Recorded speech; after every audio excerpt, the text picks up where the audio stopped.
GMGM, welcome to another TouchGrass Podcast episode. I am at the Midnight Summit. I have the president of Midnight Foundation himself, Fahmi. Welcome to the show. Morning. Thanks for having me. Fahmi, start us off. Give us a quick intro. I heard your keynote yesterday. The opening ceremony was amazing. I think start us off. Give us a little bit of background, and then we'll get into everything else. Yeah, we're here at London, my hometown, for the Midnight Summit. We've about to conclude the distribution around night. The Glacier Drop Phase 1 completed, Scavenger Mines a few days away.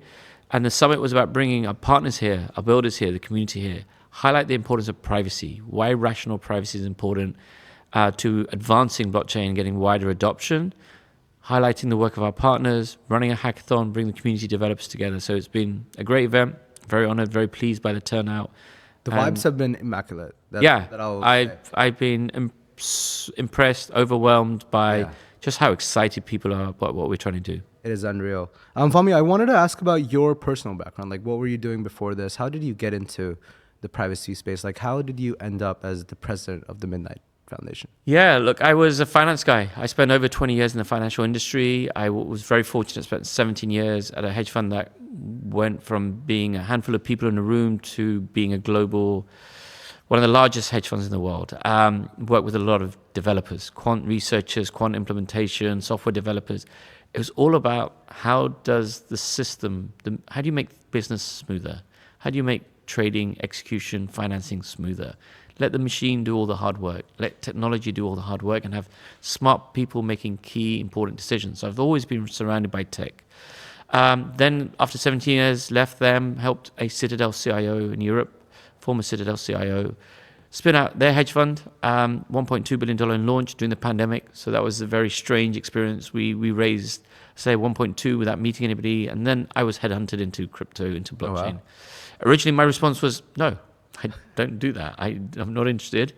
But then when I started becoming curious and researching who they were, what they did, what was Bitcoin, what was Ethereum, and what could it do, then it piqued my interest. And that company was Parity. So I ended up working with Gavin Wood in the Polkadot universe.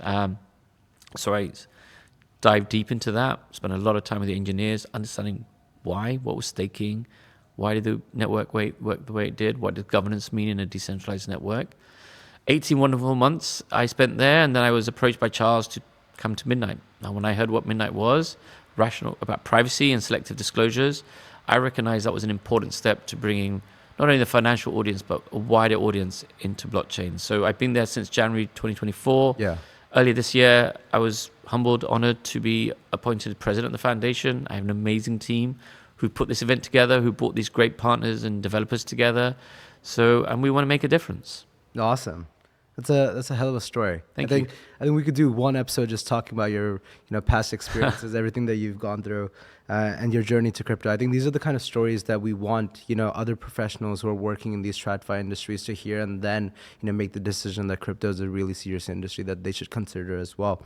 Before going deeper into Midnight and talking about everything that we're trying to achieve here, I'm pretty sure when Charles approached you and he told you about the privacy angle, you must have a personal connection to privacy or something that motivated you towards joining a team that was trying to achieve that. What does privacy mean to you?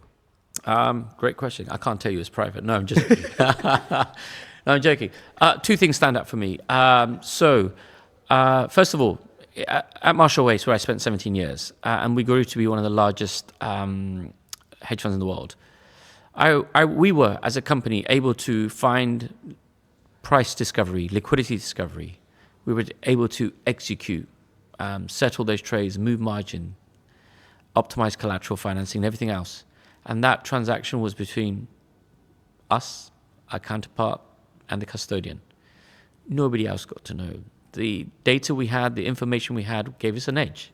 Hence, they could grow to be one of the best performing hedge funds, one of the largest hedge funds. You try and do that on the blockchain today, and just moving margin gives a signal to the whole market of what your direction is, what your position is. So that informational edge is lost. Anonymity is not privacy, does not actually protect you. And large businesses won't put supply chains on blockchains without that. And then, like many of us, we've all had encounters with somebody trying to, create identity fraud or, copy your credit card or something like that.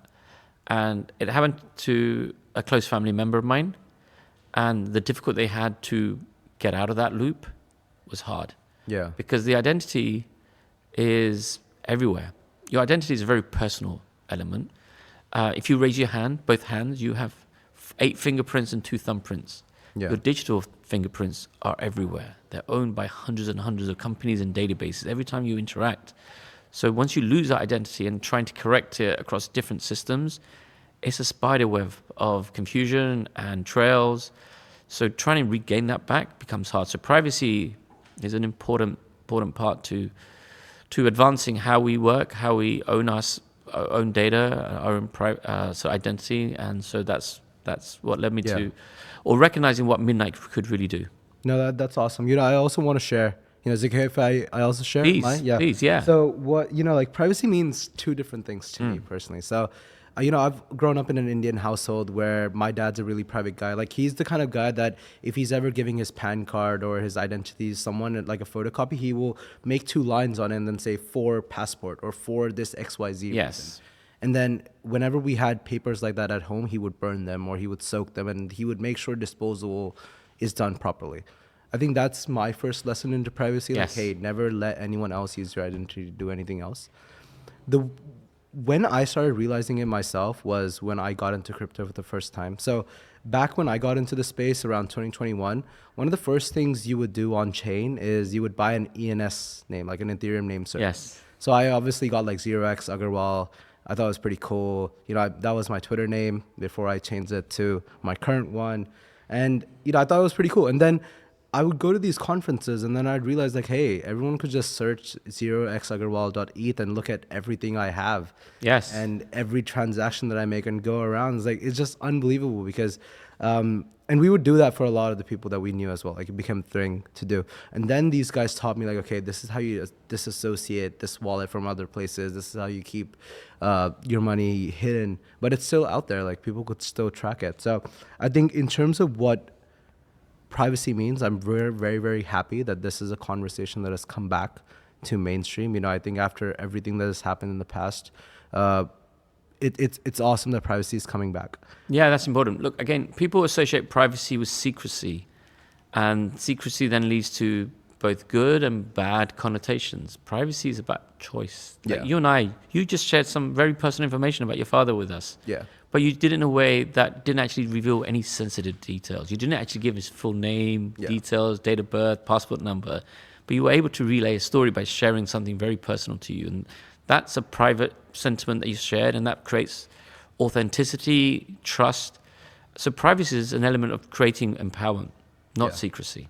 I think that's a great segue into what we want to focus a lot of our time on. Fahmi, give me an intro about Midnight. Like, what's the vision? What's the team striving towards? Give us the lay of the land, and then I'll dive deeper. Yeah, look, at Midnight and the foundation, first of all, the foundation, we're here to grow the network, to grow the ecosystem, developers, partners, and community and beyond. And we want to do so in a very cooperative way. We believe that blockchains should work together. One blockchain shouldn't have purview to do everything, because that's not how technology works. And Midnight want to bring privacy not only to the Midnight network, but to also other networks. So whether you're a builder on Solana, Avalanche, Ethereum, or Midnight, come and build, come and use our services, our programmable privacy. So what we identified was, I spoke about it briefly yesterday, Bitcoin showed us the value of decentralized assets, the ability to have peer-to-peer transactions, borderless, with full truth, because everybody had a copy of the truth. That was the only way to show that what was on the network was correct and that people weren't double spending or weren't doing things in a negative way. And then Ethereum brought programmability. Suddenly you could put smart contracts on top of that asset and create DeFi universes and other sort of products. And then you've got scalability and interoperability through Cardano, Polkadot, Solana, and beyond. But as you said, the biggest issue with all of those chains, which you highlighted with your ENS at Ethereum, was everything is public. Every transaction is public. Every asset you have is public. And not only just today, but forever. Because it's immutable. The truth is immutable. You can't erase it. So What happens in a few years when you suddenly gone and had a private life away from all of this, and people look back at your history? You can't erase it, and you might not want to be discovered. Today, if you get paid a salary, you get paid it in a very private way. Your company knows what they paid you, and you know you received it into your bank account. Yeah, I actually never thought about it that way. Yeah. Like, imagine if my girlfriend learned how to read on chain and she'd see all my Sydney Sweeney coins. Yeah. Whoops. So yeah, absolutely. I mean, the issue here is who gets paid in a stablecoin publicly. It's like as soon as you receive a salary in a stablecoin, the first thing you do is check the wallet that sent it. Does it have enough stablecoin to pay you next month and the month after that? But then you might, in a small company of 20 people, look at the distribution of payments to the other 19 addresses and go, oh, I'm paid below average. Yeah. How does that make you feel? How does it make your worth feel? I think, Fahmi, that brings us to a very important topic that I heard Mert and Zoko talk a lot about yesterday. I'd love to get your thoughts on it. How do you define rational privacy? I know you talked about secure, like confidential versus privacy. Yes. Talk to me about the notion of rational privacy and what you are striving for. Yeah. So rational privacy is something we do almost invisibly every day in our physical world, our digital world. So you and I met just a few minutes ago. And in the conversation, we exchanged our name, a little bit about where we're from, where we've lived, our backgrounds. And we've done so we create an element of trust. Yeah. But you didn't tell me everything about yourself. You didn't tell me your bank details, your home address, things that would reveal sensitive information. So the concept of rational privacy is selective disclosure. It's a choice. You make a rational choice what you share, who you share it with, and when you share it with. In different circumstances, you will share that information in a different way. And the concept exists in the digital world. When I was at the O2, so we're near the O2 because we're in Greenwich in London, so we're near the O2. I was in there the other day and I tried to connect to the Wi-Fi, and the first thing they asked me was for my phone number and then my email address, and I chose therefore not to connect to the Wi-Fi because I didn't want them to bombard me with information. That was a rational choice. Got it. And that's what we're bringing to blockchains. We're trying to bring that to blockchains in the way that the information that you present to the blockchain shouldn't be data, should be proof of data, proof of your assets, proof of other information. And then through the smart contract, you can disclose that to different parties, to gateway to different transactions and services. That's rational privacy. Would you say that the user needs to be more aware about rational privacy than the person asking for the data? Yes, it depends. It depends what you're interacting with and whom. So what we're giving is users a choice. We're giving developers a choice. We're giving corporates and machines in the world of agentic AI a choice. Because as I go back to privacy or rational privacy gives you choice, and choice gives you empowerment. It gives you freedom. So now what we could enable within Midnight is two different types of DeFi. A DeFi which is fully permissionless, fully open, fully transparent. But you could also build a very shielded, private DeFi. Now, people might say, well, then how do you think about KYC, KYB? Well, another developer could bring an accredited dark pool or kind of private DeFi, but only accredited parties who fulfill a certain identity proof can participate. You must be a US person to be in this pool, or you must be an accredited institution registered with the SEC to be in this pool.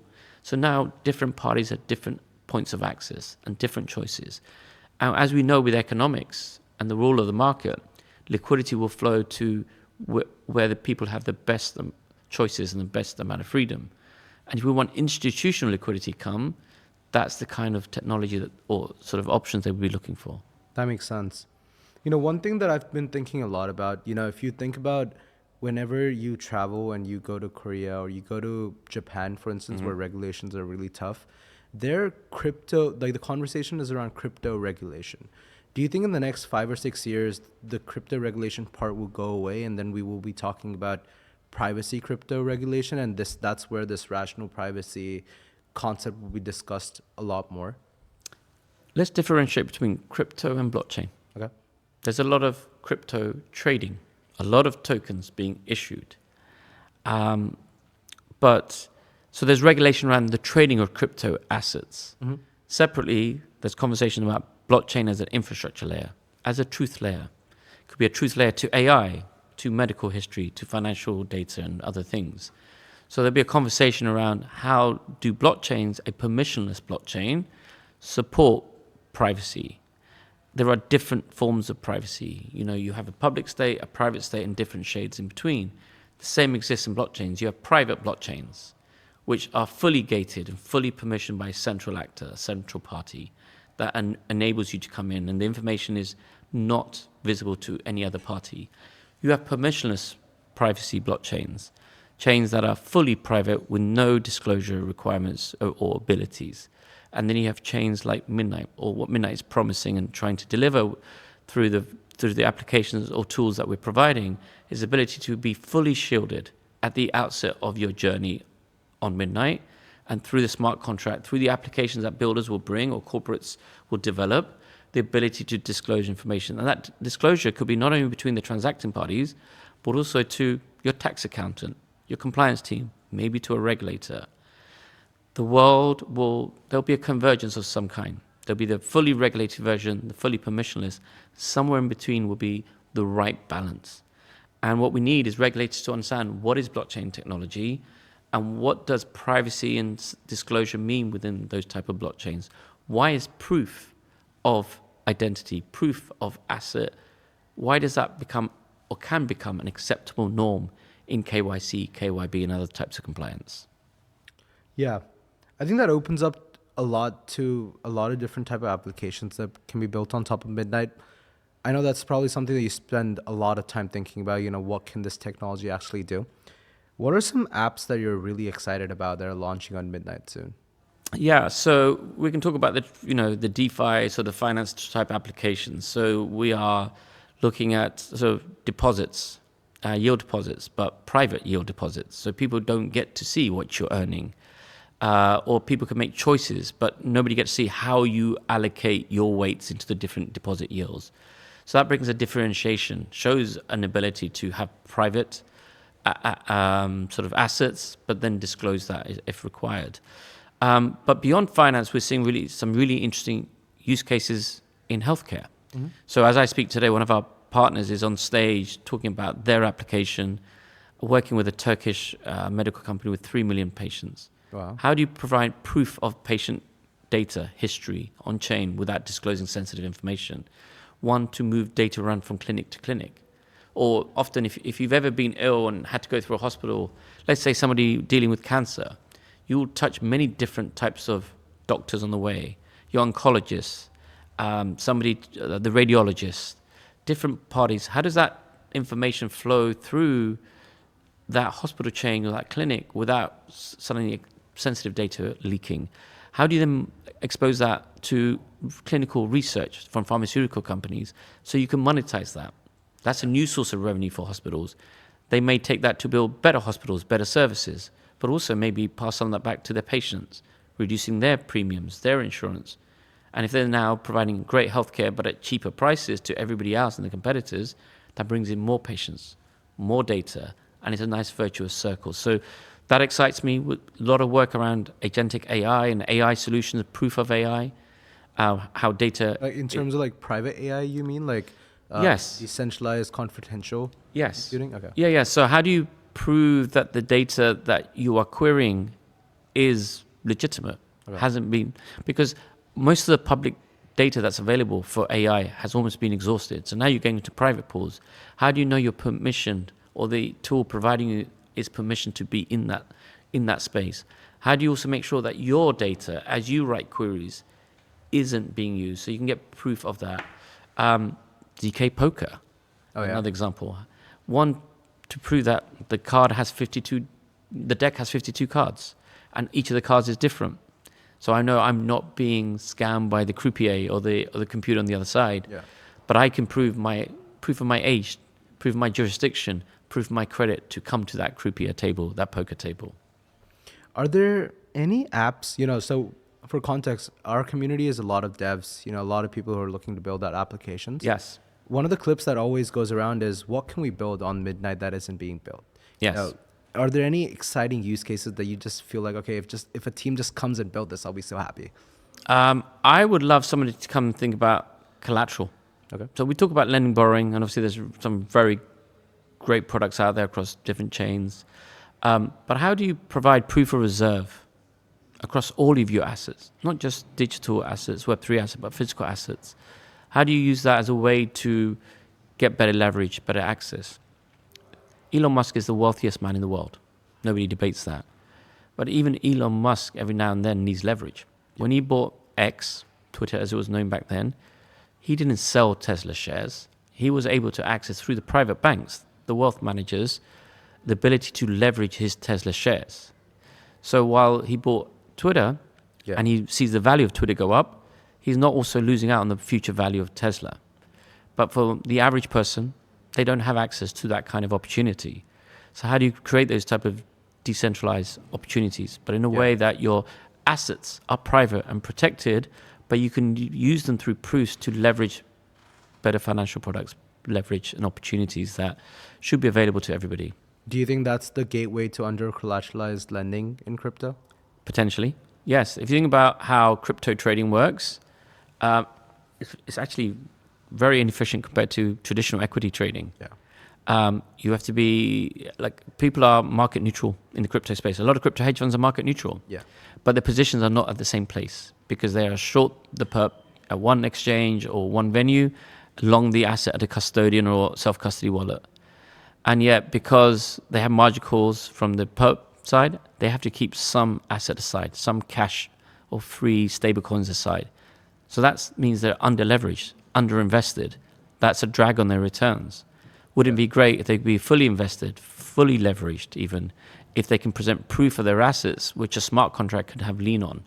And then that gets better returns for them, for their investors, brings in more opportunities, more assets, and then you get, again, a nice virtuous circle from that sort of structure. Yeah. You know, I think about private OTCs. I think about private, like, a lot of liquid funds track each other's positions, which I think is pretty crazy if you think about it. Like, everyone knows what everyone else is doing. Everyone also likes to mock around, like, you know, hey, you know, they did this trade, they did that trade. I think it's phenomenal. I think privacy is going to change that a lot. I think alpha in the crypto markets will change drastically from alpha, then consolidating similar to TradFi markets, where else right now you can track everyone's wallets and you can know what everyone is doing fundamentally. Privacy will change that. Yeah, look, alpha is an edge. And if everybody can see what you're doing, as you said, everybody copies what you do. And soon, when everybody's copying it, that stops being alpha and just becomes beta. It just becomes the norm. So, you want to be able to get into positions, large or small, exit those positions, and not give a signal to the world. Yes. Fahmi, moving this along, you know, what I thought about when I was listening to you speak yesterday, I was listening to Charles speak, he talked a lot about the glacier drop and the scavenger mile. Can you walk me through the token distribution process that's happening here? And, you know, what's the thought process behind all of this?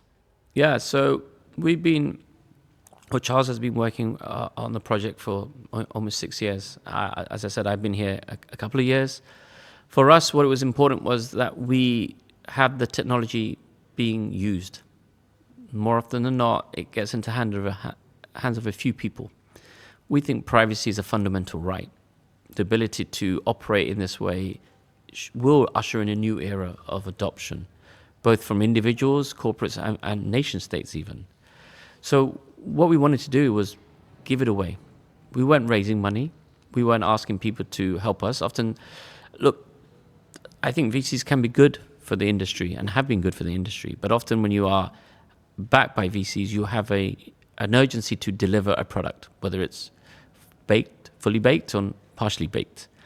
And sometimes that can lead to both good and bad results. For us, it was about giving this away to everybody, giving 8 different ecosystems the chance to come and participate in Midnight. And by giving it away, they could come and claim it for free, whether you're in Cardano, Solana, Ethereum, Avalanche, Bitcoin, Ethereum, and beyond. And then once that concluded, we opened it up to everybody else through a scavenger mine. So going back to the real beginnings of blockchain with Bitcoin and mining. And it will run for 21 days when it concludes in a couple of days. But already within 12 and a half days, the computing power that has come and claim the Night tokens in the scavenger mine is equivalent to the first 2.5 years of Bitcoin. Yeah, that's crazy. So it's been a phenomenal success. I think I announced yesterday that we're approaching almost 9 million actual registered users' addresses who've collected mine through this night tokens through the scavenger mine. That's the population of London. That's like great. every person in London having a night token. I mean, that is an unreal number. And then, as we announced on the roadmap, that will launch, give people access to the network, give access people to Dust, the computational power of Midnight, because we separated ownership from utility. And that also encouraged cooperation from the Solana holders. If you're building the fastest DEX, but you want a privacy layer, come use it Midnight. Come use that Dust that you're generating to build that service from Midnight. Or if you need more, come lease it. You know, we at the foundation want to support builders. You don't have to make an investment decision, because every time you build on a blockchain, you have to make an investment decision as well as a technology decision. Yeah. But you've got to think about how to manage the assets so you maintain capacity. With Midnight, we separate that out. So if builders want to come from different ecosystems, we at the foundation are happy to lease capacity so they understand the value of what we're trying to do and the power of what we're trying to do. That makes a lot of sense. You know, I didn't know this leasing angle. I think this is something that we'd want to highlight a lot more. And, you know, like even when I talk to a lot of teams, ecosystem alignment is one of the major things that they think a lot of. I think this lease angle will give them a lot more flexibility into, you know, at least trying it out, understanding if it works or not. Fahmi, what's the relationship between Cardano and Midnight? You know, you said that Charles has been working on this for 6 years. Just for my audience to understand, what's the relationship here? Yeah, so Charles had the inspiration of this. It sort of came from some of the academic funding that they are heavily invested in. And so Midnight is a separate L1. It could be an L1 where you build natively. I also think of it could be an L0, a meta chain, providing privacy services to multiple other chains, like the example of the Solana DEX I just mentioned. Mm-hmm. But recognizing launching a blockchain is both difficult and has security and other elements to it. The Night token will be launched as a Cardano native asset. Okay. It instantly gives us access to a secure, robust network with access to different custodians, self-custody wallets, exchanges, and beyond. So that helps us launch. The network is then separate. So Cardano is helping us secure the Midnight network and their SPOs. But the Dust resource, the utility, the execution function, giving you computational privacy, programmable privacy, is on Midnight. So Night, think of Night being your token that plugs you into the electricity grid. Dust is your perpetual supply of electricity that allows you to power your engine, power your solutions, power your services. And as long as you have Night, you have guaranteed access and capacity to the network. If you want more capacity, more electricity, buy more plugs, buy more Night. It's as simple as that. And if you don't want Night, because you are in a different chain in your tribalist and you believe in your token, fine. If you're a traditional corporate company that doesn't want to hold crypto assets, fine. As I said, you can lease the electricity, you can lease Dust. So now you can get blockchain as a service, privacy as a service. Awesome. Fahmi, it's been amazing talking to you. The last question that we usually ask on the pod is usually clickbait. You know, it's like our number one clip. I want to ask you, what's the number one thing you want, all these devs that are here, all these users that are here, all these partners that are here. Yeah. What's the number one thing you want them to take away from privacy in general? And, what's your number one message to the Midnight community? Yeah, look, first of all, I want to say thank you to everybody who's participated in the Glacier drop. I think we're heading towards being one of the largest airdrops ever. What I want people to take away from privacy, it's empowerment. Choice. Privacy gives you choice. Choice about what you share, when you share it, with whom you share it. That gives you freedom. And when you have freedom, you're empowered. The world humanity is driven to be free constantly. So privacy gives empowerment to the developers, to the users, to people who want to come and use it. And I'm delighted that it's so thematic. We've seen what's happened with Zcash and people looking at that network again and recognize that privacy is the next tool that unlocks adoption. So I want people to think big. Don't just think blockchain. Don't just think crypto. Think about everyday life, everyday transactions, everyday services you use, how you change that, how you use what Midnight's offering to build that out. And it doesn't have to be entirely on Midnight. Midnight could be a service to every other network too. And we encourage developers from other networks to come and work with us. We're not here to win on our own. We're here to win together. Awesome. Awesome. Thanks so much, Fahmi, for your time. This has been me from the TouchGrass podcast at the Midnight Summit in London. Thank you so much. Appreciate your time. Thank you.